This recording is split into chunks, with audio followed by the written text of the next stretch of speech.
André Gignac lo ganó todo en México, ídolo de Tigres, goleador histórico, campeón. Pero no todo fue aplausos. Su camino también estuvo lleno de choques, orgullos rotos y nombres que jamás tragó. Este es el top 5 de personas que más detesta André Gignac, y el número 1 te va a sorprender. Top 5. Didier Deschamps. André Gignac había cumplido su sueño: jugar en el Olympique de Marsella, uno de los gigantes del fútbol francés. Era el delantero del momento, el que tenía que estar siempre. Pero para Didier Deschamps, eso no era suficiente, porque con él no bastaba con meter goles. Había que caerle bien, había que encajar, y Gignac nunca fue de esos. En 2011, en plena temporada, llegó el golpe. Deschamps lo dejó fuera de la convocatoria para un partido clave de Champions League. No por lesión, no por mal nivel, simplemente no lo quiso. Y eso, para Gignac, fue una traición directa, porque según él, el técnico ya le había prometido minutos, le había dicho que contaba con él, que era importante para el grupo. Palabras vacías. La bomba explotó en el vestuario. Gignac lo encaró. No le importó que estuvieran todos. No le importó que fuera su jefe. Lo miró a los ojos y lo acusó de mentiroso, de manipularlo, de jugar con su ilusión. Y ahí, delante de todos, le soltó un insulto que no se olvida. Una de esas frases que parten relaciones en dos, que no tienen vuelta atrás. Deschamps no gritó, no respondió, solo tomó una decisión tajante. Lo borró, lo apartó del plantel y no volvió a convocarlo. Ese día, se rompió algo más que un vínculo profesional. Se rompió la posibilidad de que Gignac tuviera una carrera larga con la selección de Francia. Porque con Deschamps no hay segundas oportunidades, y desde que asumió como técnico del combinado nacional, su lista negra se volvió inquebrantable. A Gignac le dolió.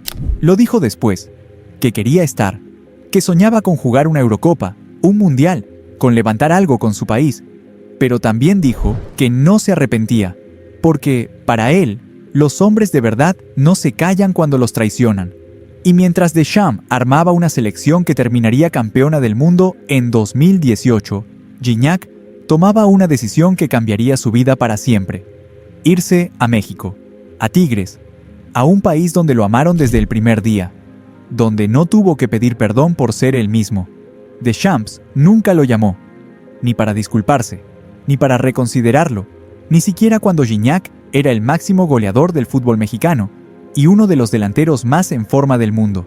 Solo en 2016, por presión popular, lo llevó a la Euro, pero lo sentó en la banca, lo puso de suplente, y aunque estuvo a segundos de marcar el gol del título en la final contra Portugal, el poste le negó la gloria, como si el destino también se pusiera del lado de Deschamps. Y mientras Francia lo olvidaba en México, se convertía en leyenda. Top 4. Hugo Sánchez. Hugo Sánchez es, para muchos, el máximo ídolo del fútbol mexicano. Penta Pichichi, ex Real Madrid, leyenda viva. Pero también es una figura que no se guarda nada, que habla sin filtros y que no perdona cuando siente que a alguien le toca el ego. Y con Gignac, eso fue exactamente lo que pasó. Desde que el francés llegó a Tigres, Hugo fue de los primeros en ponerlo en duda. Al principio parecía análisis futbolístico, pero con el tiempo se volvió algo personal. Lo criticó durísimo.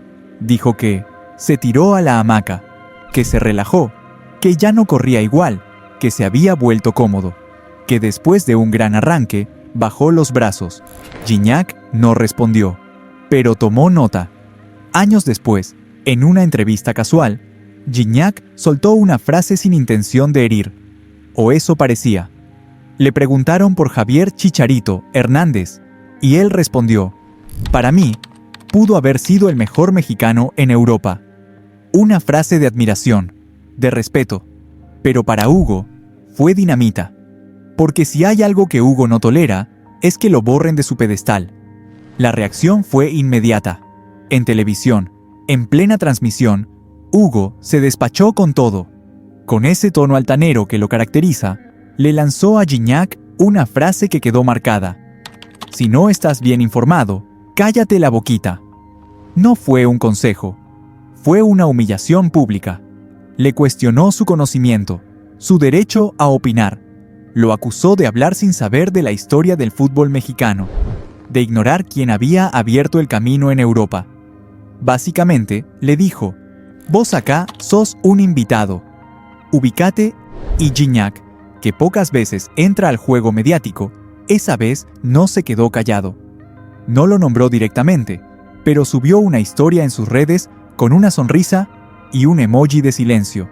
Irónico, sarcástico, clarito, como diciendo, tranquilo viejito, que no te quise quitar tu corona. Desde ese momento, se terminó todo. No volvieron a cruzarse, no hubo más menciones, pero el desprecio quedó flotando. Gignac no olvida cuando lo atacan sin razón, y Hugo, mucho menos cuando siente que alguien más quiere ocupar su lugar en la historia. En el fondo, el conflicto nunca fue por una frase. Fue por territorio, por ego, por legado. Gignac llegó a México a romper récords, a levantar títulos, a volverse ídolo. Y para algunos históricos, eso fue incómodo. Como si alguien de afuera viniera a brillar demasiado, a ensuciar los altares sagrados del fútbol nacional. Y lo peor para Hugo fue que Gignac nunca necesitó pelear por reconocimiento. Se lo ganó en la cancha, partido a partido, gol tras gol, sin hablar, sin exigir, solo siendo él. Top 3. Periodista Yusif Caro. André Gignac siempre fue un tipo frontal. No es de los que sonríen ante las cámaras solo por compromiso. Si gana, lo celebra. Si pierde, se queda callado. Pero si lo provocan, responde. Y en 2017, después de perder una final con Tigres, explotó.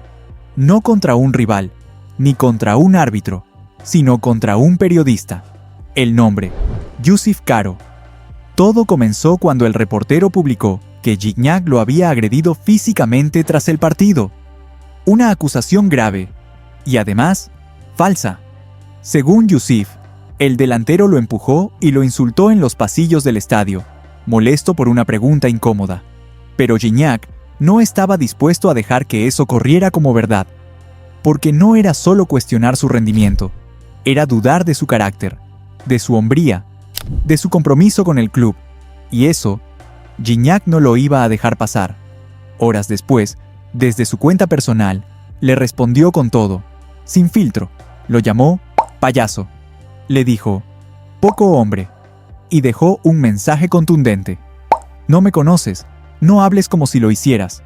Fue un mensaje lleno de rabia, de decepción, de orgullo herido. Pero eso no fue todo.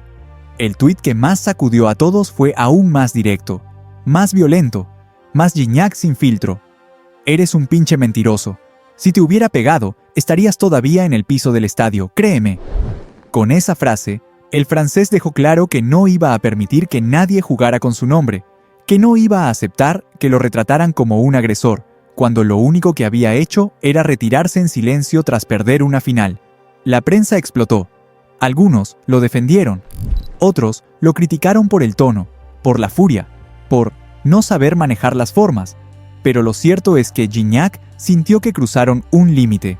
No era una opinión, era una mentira. Un invento con la intención de manchar su imagen en uno de los momentos más sensibles de su carrera. Desde entonces, algo se rompió. Gignac dejó de confiar en los medios. Se cerró. Se volvió selectivo, casi hermético. Las entrevistas se volvieron escasas, frías, distantes. Yusif Caro quedó marcado para siempre como el tipo que cruzó la línea. No hubo reconciliación, no hubo disculpas, solo silencio. Un silencio que Gignac convirtió en escudo. Top 2. Parte de la afición de Tigres. Durante años, André Gignac fue más que un jugador para Tigres. Fue bandera, ídolo, héroe total. Cada gol suyo era una celebración colectiva. Cada gesto, una prueba más de que el francés había nacido para convertirse en leyenda en tierras mexicanas. Pero el tiempo no perdona, y ni siquiera los ídolos están exentos de las críticas. En 2025, Gignac ya no era el de antes.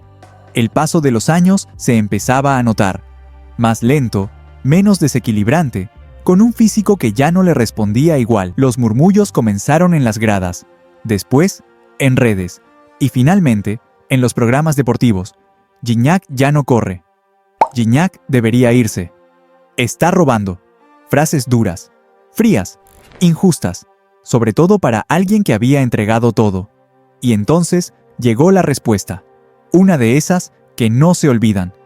En una entrevista postpartido, le preguntaron qué opinaba de las críticas hacia su nivel, y él, con la mirada fija, soltó una bomba. El resto, la verdad, me vale 15 hectáreas de cacahuates. Así, sin adornos, sin rodeos, como si ya estuviera harto de tener que explicar quién era. La frase recorrió el país como un rayo. Algunos lo aplaudieron. Dijeron, eso es tener huevos, eso es defenderse. Otros lo tacharon de soberbio, de irrespetuoso, de creerse intocable. Por primera vez, la hinchada de Tigres se dividió por él. Muchos lo siguieron bancando, recordando sus goles, sus títulos, su entrega. Pero otros empezaron a verlo distinto, como una figura incómoda, como ese ídolo que, en lugar de agradecer, contestaba con desprecio. Gignac no reculó, no pidió perdón, porque para él, su historia hablaba sola. No necesitaba dar explicaciones a nadie, menos a los que solo aparecían para criticar cuando las cosas no salían bien. Ese fue el primer quiebre serio con su gente. No total, pero sí profundo, porque el amor de una afición no siempre es incondicional. Y cuando las piernas ya no responden igual, los recuerdos no alcanzan para protegerte. Desde entonces, cada partido de Gignac en el Volcán tuvo otro sabor. Algunos lo seguían ovacionando, otros lo miraban con distancia, como si ya no supieran bien si estaba en su última batalla, o si ya había bajado los brazos. Él siguió jugando, en silencio, sin sonreír tanto, sin gestos de conexión, como si en el fondo supiera que algo se había roto, que ya no lo miraban con los mismos ojos, que de algún modo el ciclo dorado había empezado a cerrarse. Top 1. Brice Ja Jet-Je. El vestuario de un equipo de fútbol es como una familia. A veces con cariño, a veces con tensión, pero puertas adentro, todo queda ahí. O debería, porque cuando los egos chocan, cuando la sangre hierve y el respeto se pierde, el silencio se rompe. Y eso fue lo que pasó entre André Gignac y Brice Ja Jet-Je. Año 2014. Olympique de Marsella. Marcelo Bielsa acababa de llegar al club, y con él, una intensidad brutal. Entrenamientos al límite, presión máxima, y una plantilla que sentía el fuego en la nuca todos los días. En ese contexto cargado, cualquier roce podía transformarse en incendio, y un día, explotó. Todo empezó con un gesto. Algo mínimo, pero simbólico. Gignac estaba en el comedor del club, sentado, tranquilo, y Brice Ja Jet-Je, su compañero de equipo, pasó cerca, y lo ignoró. Ni una mirada, ni un saludo, ni un simple bonjour, nada. Para cualquiera habría sido un detalle sin importancia. Para Gignac fue una provocación. Dicen que se levantó, sin decir nada, y lo enfrentó, cara a cara, y antes de que alguien pudiera intervenir, lo golpeó. Un puñetazo seco, directo, sin vueltas, frente a todos. El vestuario quedó en silencio. Nadie lo podía creer. No era una discusión, era una pelea, un quiebre, un hasta acá llegaste. Los medios franceses se hicieron eco del escándalo. Algunos lo minimizaron, otros lo amplificaron. Pero el detalle que más llamó la atención fue la reacción de Bielsa. El técnico argentino, lejos de condenar la agresión, dijo: "Este tipo de episodio pasa habitualmente", como si pegarle a un compañero fuera parte del fútbol, como si todo pudiera taparse con el paso del tiempo. Pero para Gignac no fue una calentura, fue algo personal. Nunca explicó en detalle qué lo llevó a reaccionar así, pero los rumores apuntaban a algo más profundo que un saludo ignorado. Se hablaba de roces previos, de comentarios malintencionados, de envidias internas, que ya Yeye lo provocaba en entrenamientos, que le hablaba por detrás, que había algo roto entre ellos desde hacía tiempo. Lo cierto es que, después del golpe, la relación quedó destruida. No hubo disculpas públicas, ni comunicados del club, solo un silencio espeso, como si todos supieran que había pasado algo feo, pero preferían no hablarlo. Gignac no fue sancionado, ni suspendido, ni multado. El club cerró filas, pero el gesto quedó grabado, porque no era solo una pelea, era un mensaje. Con él no se juega. Brice Diaye siguió su carrera por otros rumbos, lejos del protagonismo, lejos de Gignac. Nunca más se cruzaron, ni en la cancha ni en los medios, como si ambos supieran que esa herida nunca iba a sanar. Y para Gignac fue una de esas marcas que no se olvidan, porque en el fútbol no todos los enemigos están enfrente. A veces, el verdadero conflicto se esconde dentro del mismo vestuario. En resumen, André Gignac no es solo un delantero, es un extranjero que se volvió más mexicano que muchos. Un tipo que convirtió cada gol en un grito de guerra, cada final en una misión personal. Pero también fue eso, personal, siempre. Su historia está llena de gloria, pero también de heridas, algunas abiertas, otras que nunca quiso cerrar. Y lo que más sorprende es que muchos de esos conflictos no vinieron de rivales, sino de su propio entorno. Periodistas que buscaron protagonismo a costa de su nombre, técnicos que lo borraron sin explicación, compañeros que confundieron la confianza con la traición, y hasta una parte de la afición que, cuando el ídolo ya no brillaba como antes, se le dio vuelta sin memoria. Gignac jamás se quedó callado. Respondió con goles, con declaraciones, o con silencios que decían más que 1000 palabras. Nunca pidió permiso para ser él, y eso lo hizo único. Pero también lo volvió blanco de críticas, de envidias, de choques inevitables. En su lista de enemigos no hay escándalos fabricados.